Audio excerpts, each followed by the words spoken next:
like to extend our congratulations to Coach Snyder and his team. They really played well, especially in that second half. We had a hard time stopping them, and we're going to have to look at the film and see how we can do a better job of tackling.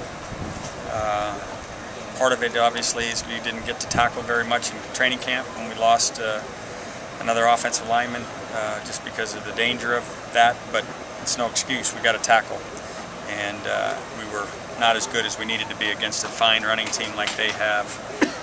But again, congratulations to them. There were glimpses of good things, but still too many mistakes to win an opening game against a talented team on the road. So disappointed with the loss, but pointing towards next week. Got to get back on the plane, get back, and see if we can fix the things and see if we can't get a conference win against Stanford next week. How disappointed is it you can't catch the ball? Well, that wasn't one of the concerns we had going in. We thought we'd catch the ball well, but we did not answer the call with respect to that. And that's one facet of the game that we'll have to really look at and make sure that we do a better job at catching the ball. Is there anything you've seen in practice that would make you be concerned that your defensive front would be pushed around like that? Well,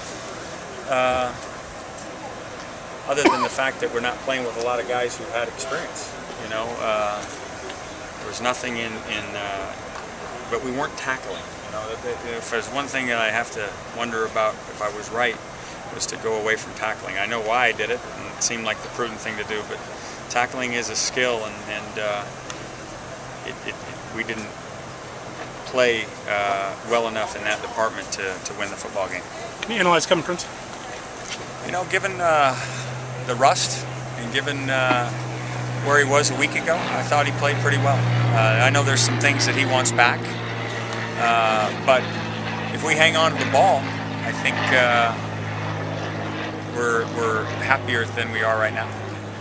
Did it seem to you, though, that when you talk about tackling, did it seem to you that their backs were able to gain momentum, that there wasn't the penetration to slow them up?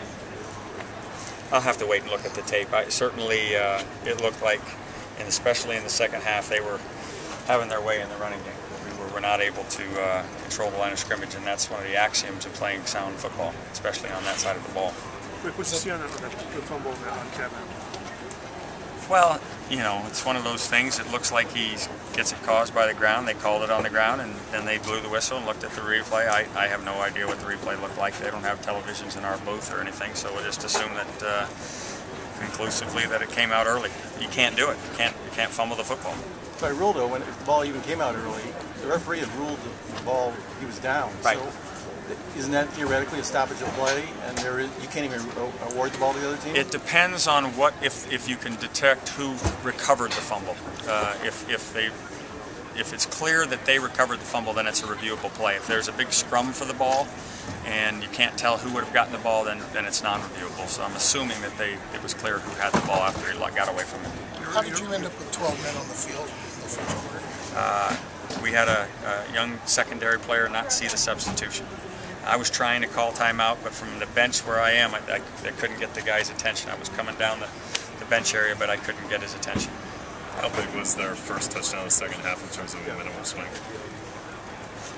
Repeat the question. How big was their first touchdown of the second half in terms of momentum? Well, it's a huge deal because, you know, the second half starts with a 10-yard penalty, so it's first and 20, and then it's second and 15.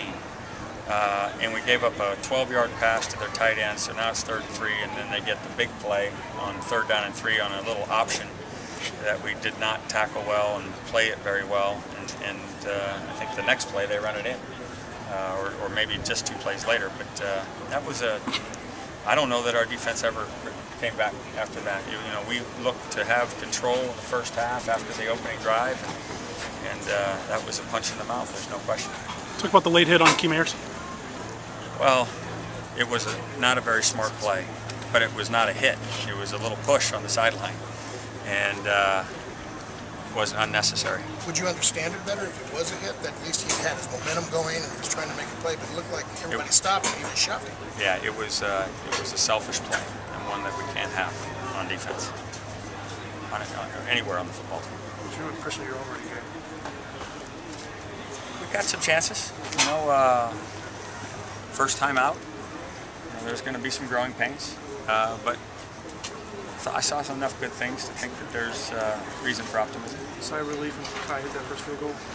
Yeah, that was one of the neat things. I thought when the game got to 17-16, we were going to pin him down and get the ball back, and he was going to be the hero.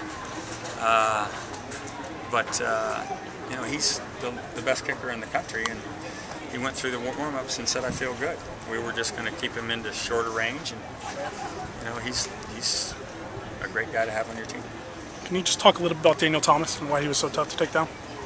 Well, he's a very accomplished back. I mean, he had, I think, over 1,200 yards a year ago. They used him in a lot of different ways. Very powerful from the waist down, and too much for us today. We could not get him down. Too many missed tackles. You know, if we eliminate the yards after contact, this is a different conversation we're having right now. But we don't get to. We gotta go fix it. We got to fix it fast. We're playing another very physical team next week in Stanford, and we got a heck of a challenge for us to get ready for that. What about William Powell? He comes in and gains almost 80 yards and he's back up. Yeah,